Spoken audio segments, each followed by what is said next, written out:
I am doing the final session, which is Digital Pakistan Lunch. So I'm actually quite excited about it. The reason is that, as you all know, the theme of the World Economic Forum this year is collaboration for the intelligent age. And we all know that there is now no convincing needed on the point that if you do not ride the technology tide, you may get behind or you may be left behind.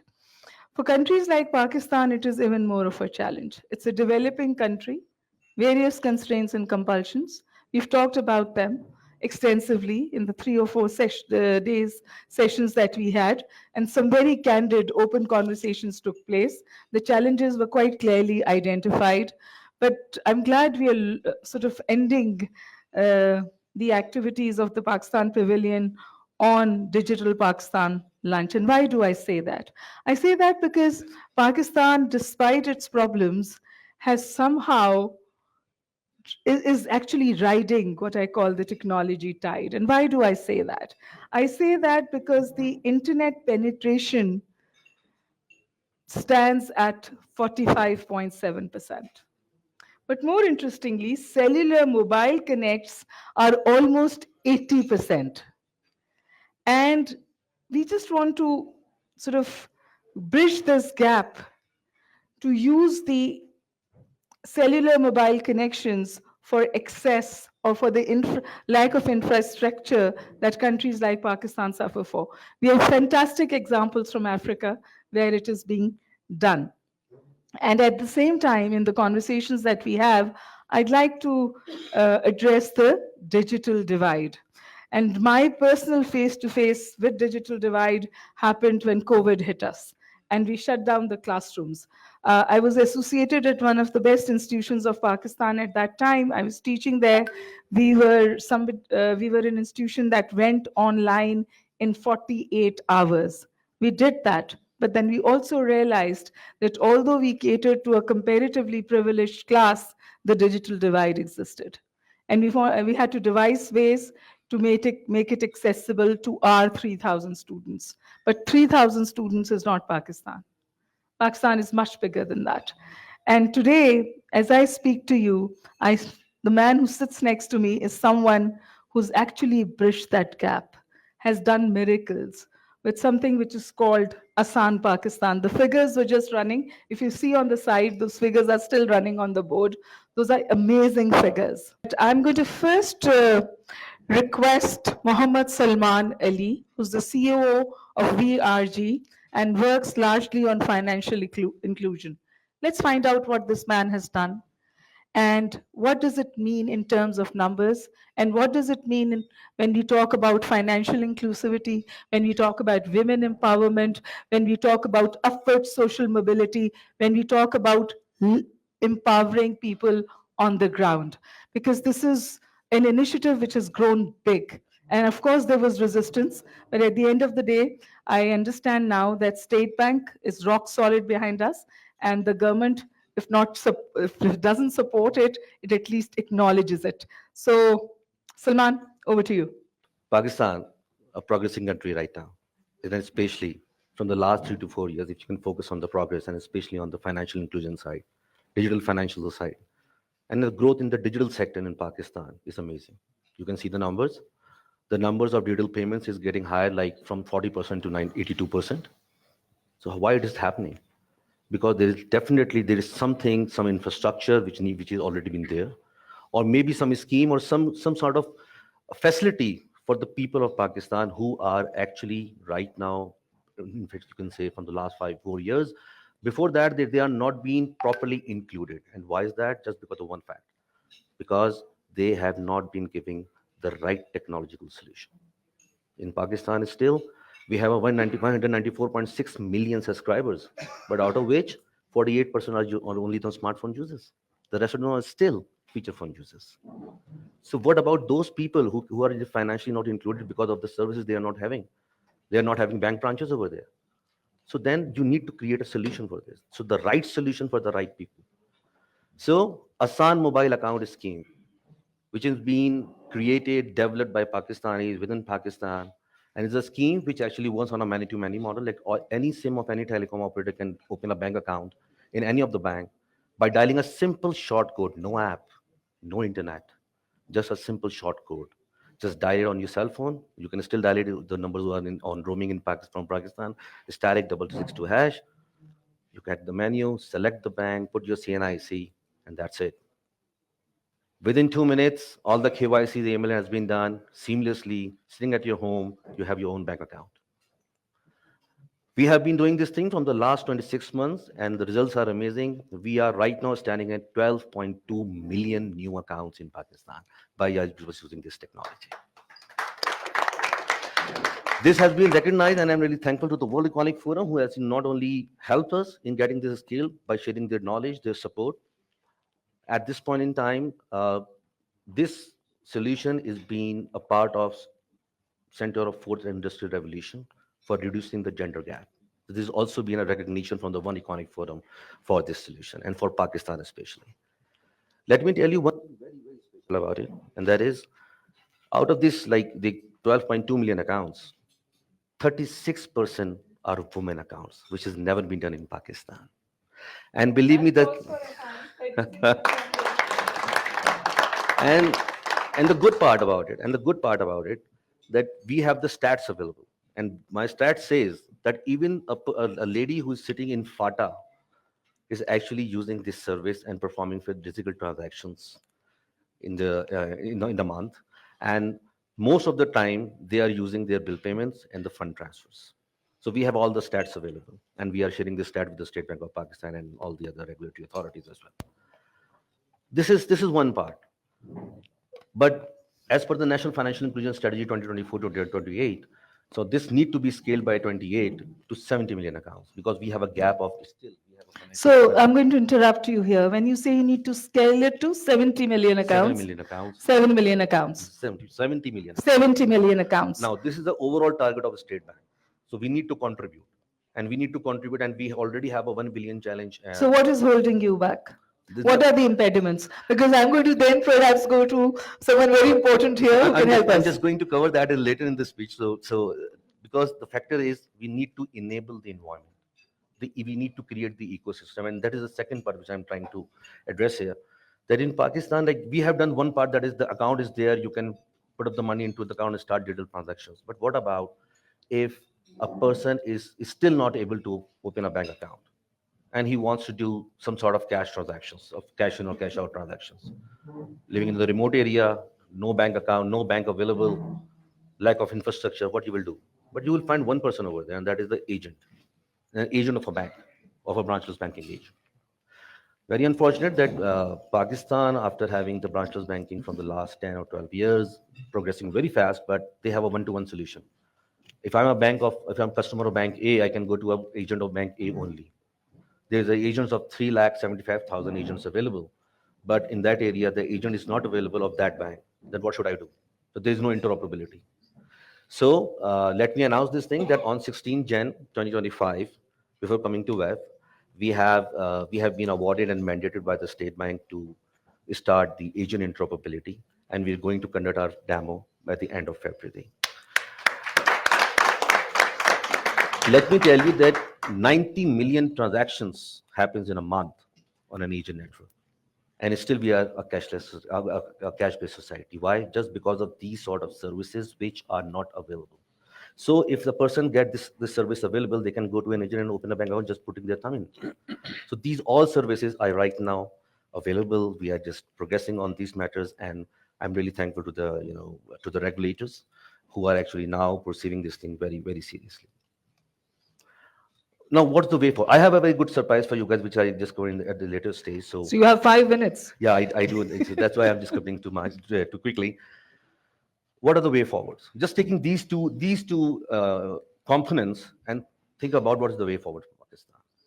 You can use this platform for disaster relief services, for business income support program, one of the largest unconditional cash transfer poverty reduction program. Up till now, we have disbursed nearly around $1 billion to the women's deprived movements. And now we need to conduct, like those women are standing in the queues, going to the camps, going to the bank branches, to receive the money. Why? They don't need to. They're sitting. They just need to enroll themselves by dialing this code, get a bank account, directly get the money into their account. And if need be, they'll go to an agent and get the cash out. Other than that, they have a digital account available by using a $10 phone, a feature phone without internet, without having a mobile app. But the second part is also very exciting. That we need to move on to a concept called war on cash, which the honorable minister is also focusing on. That we need to do a little steps which can impact big, and that is like you can directly make the bill payments automated through digital channels only. As we speak, as per the State Bank stats, 1 billion bill payments happens in a year in Pakistan, with the average ticket size of 4,500 PKR. Good, but still, this is only covers the 55% of the bill payments. 45% of the bill payments are still happening on cash. Why? If we can do this thing, we can just have a proper mandate. There's no regulations required to get this thing done. Then you can directly have a transparency in a complete digital environment available. And there's a lot need to be done. Lastly, I must say one very important factor that the Pakistan is an agriculture-based economy. But, and as per the National Financial Inclusion Strategy 2024-28, they are very heavily focusing on agriculture side to do digital solutions for them, to make the agriculture more, and the farmer, and especially the farmers, to get the farmers onboarded and get the more service to be provided to the financial side provided to them. So Agriculture Development Pakistan, this is the surprise for you guys, that the Agriculture Development Bank of Pakistan, which is known as the Tarqiyati Bank. So we signed an agreement with them to provide digital financial services by using the same technology. But this not only gives the financial services with respect to account opening or balancing or your fund transfer, this one, but a loan service, because the farmer runs on loans. They take loans. And by using this technology, they can get the loan within 4 hours.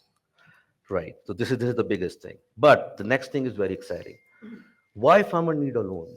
Because the middleman who's there, who is actually giving them the loan on very high rates, and then in contrast to the repayments, take their crops on a very low rates and sell into the market. So they not getting the real things out of it, right? So as we speak, yesterday night, we went live with ZTBL, and we have enabled 500,000 farmers on our platform for using the financial services. Sir, this is a gift for you, and this is something. And I know you're the pioneer, because you have started Zarai, HBL Zarai in your tenure. That you have created a marketplace, which is a very unique concept. So again, a government entity where we are working with ZTBL, and I just want to show you, because I am on short of time. I just want to show you a message for the Honorable Minister, and for Kelly, for you. So the video message, please. First of all, thank you, VRG, for providing us the opportunity to introduce ZTBL at World Economic Forum in Digital Pakistan segment. I'm Tahir Yaqoob Bhatti, President and CEO of ZTBL. ZTBL is the oldest and the largest agriculture bank of Pakistan. Our history goes back to 1952, previously known as Agriculture Development Bank of Pakistan. In 2002, renamed as ZTBL, and started business as a specialized agriculture bank and as a scheduled bank with Central Bank of Pakistan, which is State Bank of Pakistan. We have a network of over 500 branches, conveniently present in 482 cities and towns in every nook and corner of the country. We are dedicated to empowering the farming community by providing financial services, agriculture credit, and advisory solutions, mainly focusing on enhancing rural prosperity and sustainable growth. Our initiative to digitize agriculture financing and provide viable banking solution to farmers that includes mobile banking and digital payment systems. We are dealing with over 500,000 farmers as our customers, out of which about 60% do not use Android or smartphones. Hence, USSD solution is extremely crucial for them. The hallmark of our collaboration with VRG is to bring financial inclusion and synergy to rural community through innovative solutions like USSD. which shall prove game changer, especially for the small farmers. ZTBL emphasizes to empower subsistence level farmer who owns less than 12.5 acres of land with access to digital tools, crop advisory services, and credit facilities to enhance agricultural productivity and livelihoods. ZTBL partnership with VRG highlights our alignment with the vision of sustainable and tech-driven economy, contributing to Pakistan's broader goal for a digital Pakistan by offering agri-tech services, that is weather, crop information, livestock, agri inputs, etc. We intend to position ZTBL as a key player in a digital revolution, fostering economic inclusion and contributing to a digital empowered, globally competitive Pakistan. Thank you very much. We feel very privileged to have Kelly with us today, who's the head of Digital Inclusion World Economic Forum's EDISON Alliance. What is your view of the initiatives that have just been identified, and how do you see them contributing to the whole concept of inclusion in Pakistan? So first of all, a big thank you for having me here today. And we're very honored to have you as part of the EDISON Alliance and have been great partners since the Alliance was launched. You know, I think this is incredibly important, and I'm happy to share a little bit more about the story and the vision, but I think this is so essential that we really need to meet people where they are. I think for those of you who have attended different sessions this week, you'll hear a lot about AI and different frontier technologies, and these are very exciting and very important, but at the same time, we also need to understand that we need people to be able to have access wherever they are with the tools that they have, with the financial means that they have. So finding innovative ways to be able to use USDT technologies, particularly ways in which we can partner with others. And with agriculture, it's a key sector for us to be able to empower them directly. When you have access to weather data, when you have access to market prices, that their ability to be able to be more economically competitive is infinital. So we're really excited about initiatives like these. And in fact, one of the additional ways in which we're going to be focusing on the next section of the Alliance is to add agriculture as an additional sector. So for us, this is music to our ears. So we are delighted, and a big congratulations to you. Thank you. There's just one more question I had for you. And because I come from the education sector, and I wonder that all of this is music to our ears, and I know how important it is for women empowerment, inclusivity, upward social mobility, you name it. But Pakistan also sort of struggles with learning poverties. Mm-hmm. And learning poverty is in some ways linked to accessibility. So do you think we can take it there? Is there a possibility? Because I know there are initiatives in Rwanda and South Africa which have worked tremendously to address issues of learning poverty.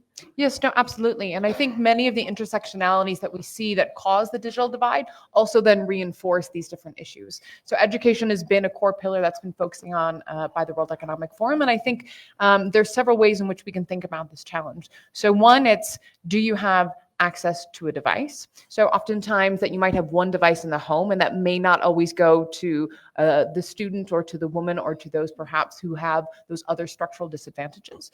Are there ways in which we can explore different community models? So not necessarily having a computer in every home or in every school, but different ways in which we can find to be able to share those resources. Because we know that it's critically important to be able to meet students where they are, and also to be able to have the right kinds of tools. And what we have right now coming out is really exciting in terms of being able to tailor different programs for students, be able as well for those who may not necessarily speak the dominant languages to be able to have things that are translated into their languages. And of course, we know that when you have access to education, that then you'll also have access to greater digital literacy, and all these become positive reinforcing cycles. So we need to think about it holistically as a way in which we are offering opportunities, we're offering education, and then this is really the path to continue that positive cycle of economic empowerment. So when we try to address issues of digital divide in a developing country, where does all of this come into?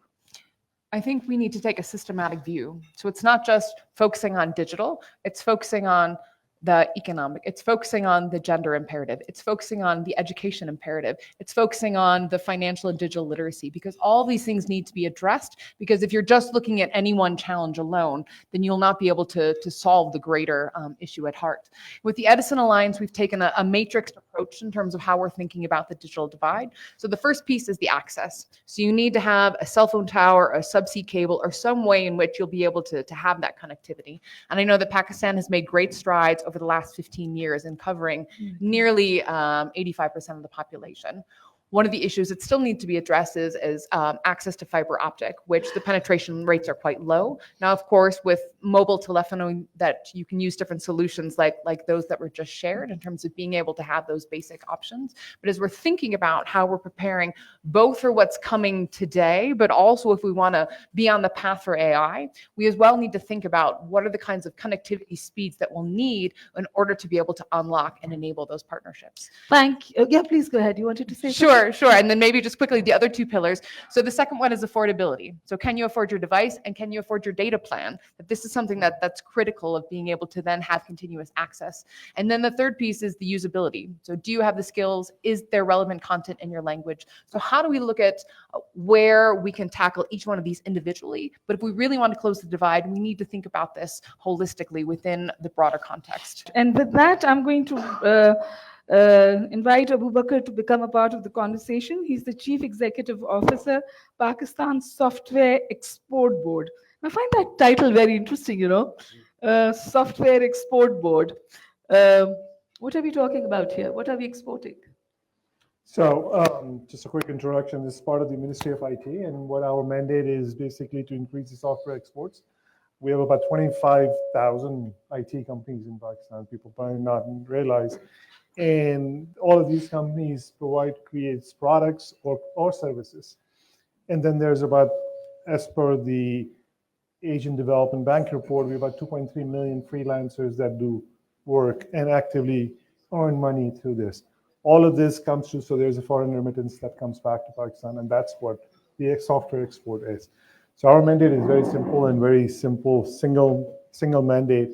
It's like, how do we enable the environment? How do we create the supply? How do we open the demands? And how do we make the business and ease of operations easy for anybody to increase and do more and more of what we've been doing? You're doing reasonably well, I understand. We are number 3 in the world. In the freelancing, we're the number 3 in the world. People may not realize we are better than India, at least in some IT. But we are the number 3 freelancer economy in the world. So when you say you want to enable them, what exactly are we doing on the ground? So because the reason why I ask you this question is there is this constant din of how the freelancers in Pakistan are not supported the way they should have been supported. The internet interruptions are mentioned as an issue, but despite that, we are number 3, and the pie is growing bigger. Yes. It's expanding. So I think I'll start with sharing some of the numbers, so that will give some context to where we are. So last year, in our fiscal year that ends in 2024, official export numbers for Pakistan IT industry was $3.2 billion, right? And that was about 24% increase. This year, in the first 6 months, we've grown another 28%. So we're trending to be over 4 billion, 4.2 to be exact.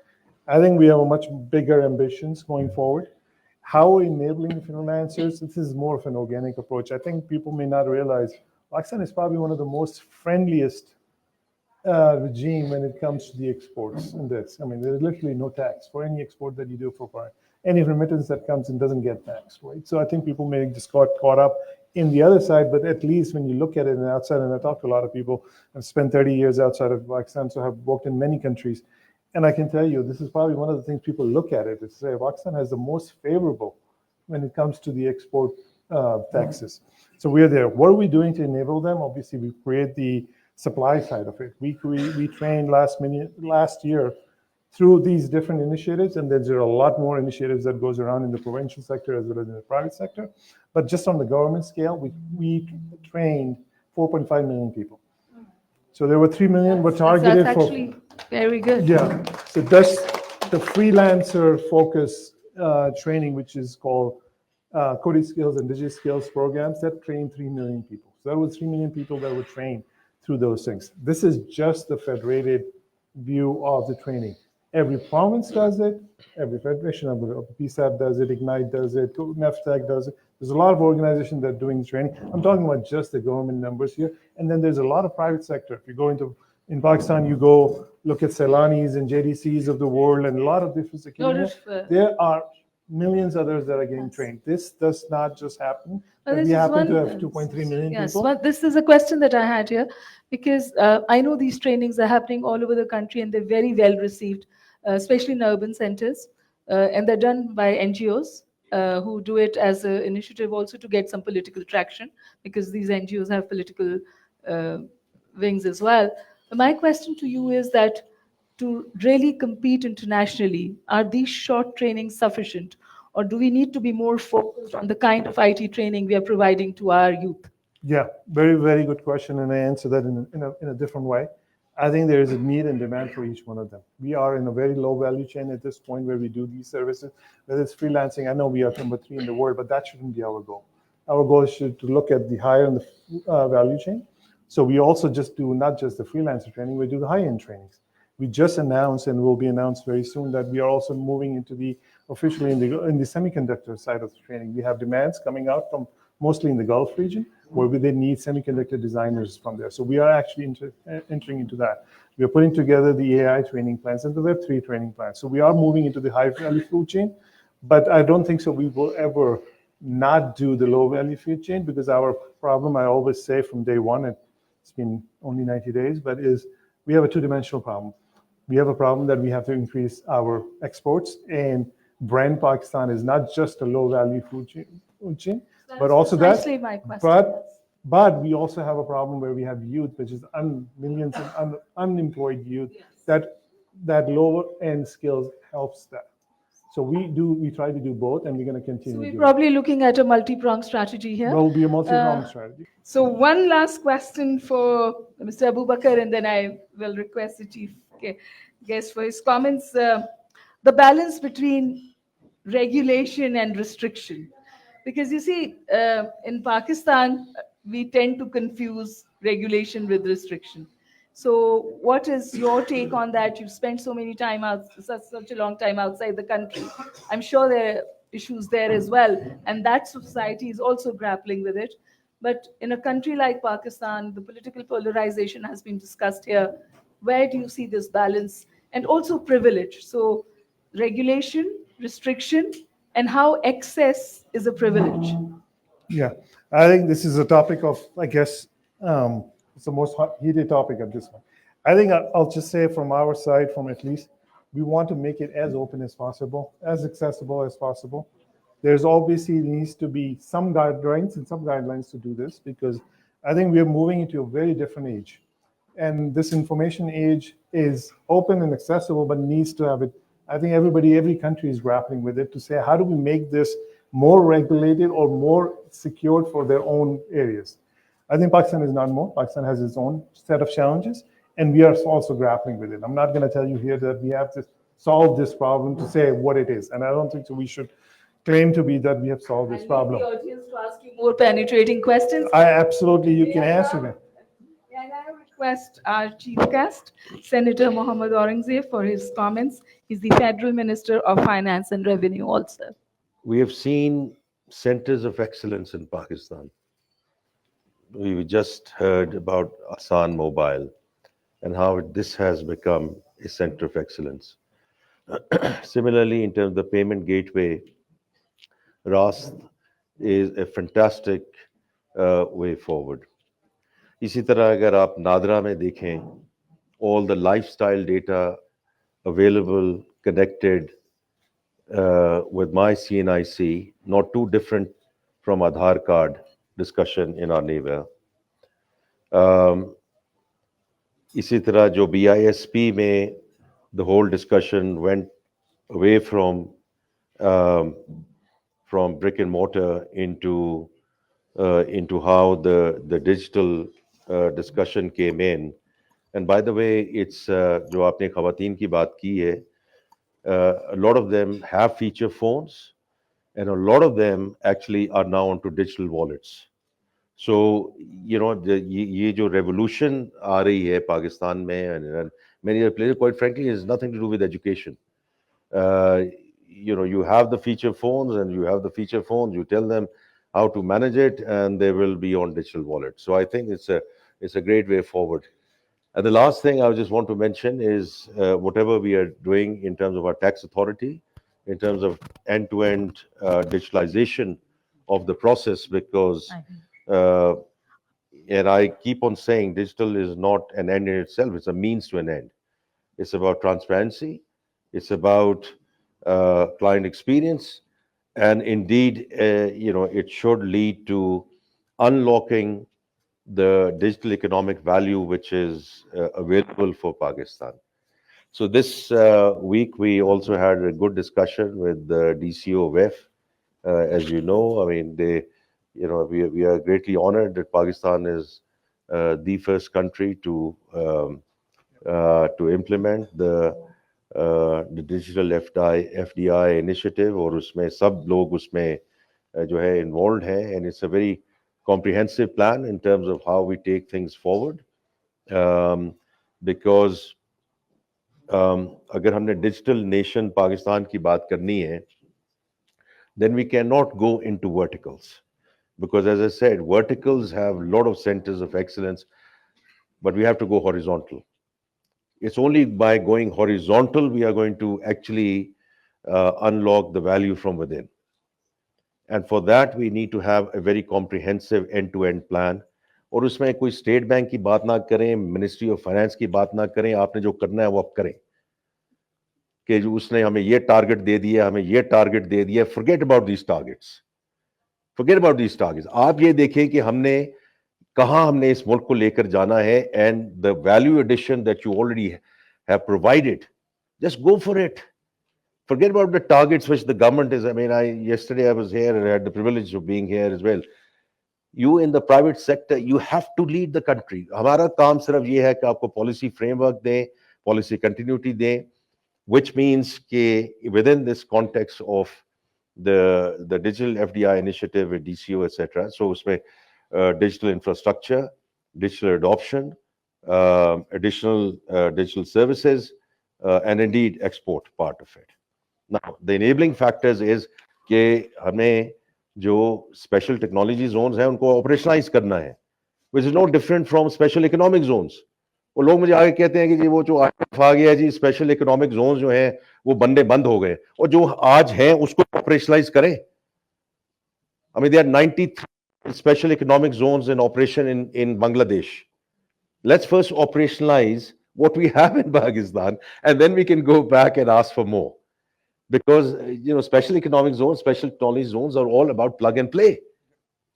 That's what the government has to do in terms of providing the support and the infrastructure and, gas, electricity, everything else, because there's a huge opportunity for AI data centers coming to Pakistan. We have surplus energy. People are going off grid. Let's use that energy to set up AI data centers in Pakistan. So then it's any transformation is people, process, technology. So the focus that you have and everyone has is around reskilling and upskilling. Jis tarah bhi inhone kaha, we're very fortunate to have third largest freelance population in the world. I mean, it's a huge upside and enabling factor as we go forward. And then, of course, it's all about the capital which is being made available, whether it's on the startup side, Series A, whatever, etc., where people want to believe in you, Sada Pay, Nya Pay, all of that good stuff which is happening. But all of us, what we need to do is to, rather than working in our verticals, we need to bring it all together, because that's what's going to take Pakistan as a digital nation forward, whether it's e-governance, whether it's everything else associated with that. So my only view again would be that we have a huge opportunity. क्योंकि अभी इन्होंने कल भी हमारी बात हुई थी और दिसंबर में $384 million. That's what we touched in terms of IT services related to that. Highest ever in our, and is only upside going from there. It's no different from the whole remittance discussion, because जब भी हम touch करते हैं एक certain level, हम कहते हैं कि हमने, we have reached nirvana. No, we haven't reached nirvana. So last year, our remittance flows were $30.2 billion. If this trajectory continues, inshallah, which we will, we will hit $35 billion this fiscal year. Now just think about it, the kind of external space and the fiscal space that we are developing, और जो आपकी इकराम साहब, और ये जो हम यहाँ आ रहे हैं, जो आगे हमें इसको एक्सपोर्ट में लेके जाएगा, और जो एफिशिएंसी आएगी मुल्क में, I think we are not thinking through the economic value which is going to be unlocked through this. इसमें financial inclusion है, इसमें और चीजें. These are all use cases. As far as I'm concerned, when we talk about the verticals, these are all use cases. How do we bring all these use cases together? तो मैं आपको एक बता देता हूँ, एक मैं जिसको हम FBR में काम कर रहे हैं, right? So because we are not connected, and that's where the loopholes come in. Sorry, just the last point I'll make, and then because in the interest of time, तो कि आप सवाल ले सकें. देखिए, कभी भी डेटा कमी नहीं. CNIC have all the data on me. How many vehicles I have, घर मेरे पास कितने हैं, कहाँ हैं, utility bills, my travel, all my lifestyle data is available with Nadra. There's no question about it. They have all my lifestyle data. Then we have the data available in the tax authority, right? Which means how much tax I'm paying. So what were we doing previously? What we were doing was taking this data and its raw form, sending it to field formations. What do the field formations do, right? Someone, might throw it in the bin.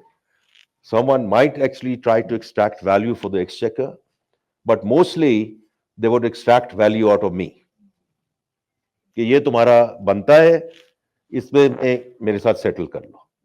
So that is the power that we're trying to now build into that use case, कि आपके पास एक तो ये databases connected हो. On that basis, we get into data analytics, and that data analytics and the dashboard then actually drives that entire discussion, right? Because you do, drop down menus and all of that, so that I can, and the chairman FBR and other people can sit down on the table and say, what is the RTO doing, LTO doing, which region what they're doing, which tax officer is doing, and an entire audit trail of what was sent at what point in time, etc. All 101. All 101. So we are all doing this in a very now, I think, good way with centers of excellence.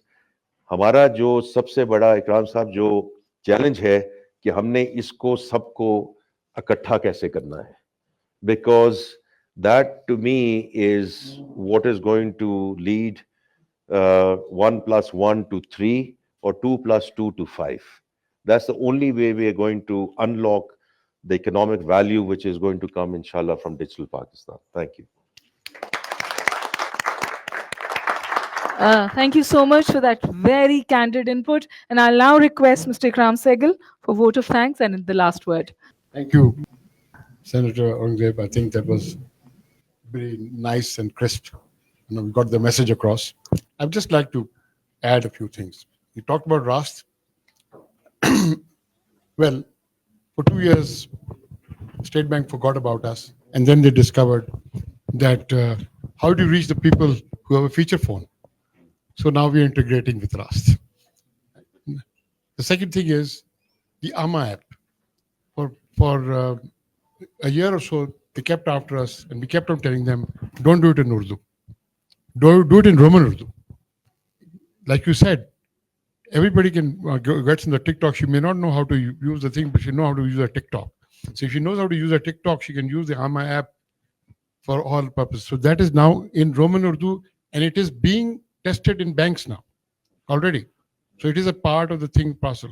See, so in the last one, the same thing that I told you about your war on cash, the thing you invented, is it takes a stroke of a pen. make everybody pay their telephone bills through bank accounts. Bank accounts or Huma account, doesn't matter. Make them pay. Once you make them pay, you take away the cash. You take away the cash, you bring it all into one holy thing that is forensic, which is the data that you are talking about, the data that you want, the data you want to get together. So now, the ball is in your court. So I think it will be good for the audience to know, I think Aurangzeb has just mentioned, there is under the WEF, there is this DCO that has been formed 3 years ago. There is 16 member countries. And as he said, the first inaugural annual event, I just want to give you a little bit more detail, it's been announced 2 days ago. World Economic Forum actually announced it publicly, is in Islamabad on 29th and 30th April. This is a big deal for the country because this will brand elevate us to a country that is hosting. And we are branding this as the Davos of Digital. Islamabad is the new Davos of Digital because the entire world will be watching that, because this is where the digital divide, this whole aspiration of DCO is to bridge the gap of a digital divide. And we are leading in the front for it. So that's one. Number two, I think people should know and know this because this is the digital. We are legislatively now have passed, or almost passed, I think we've gone through two houses, is the Digital Nation Act.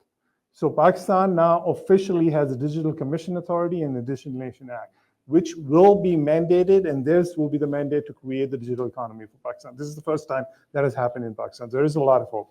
I was with her yesterday and today.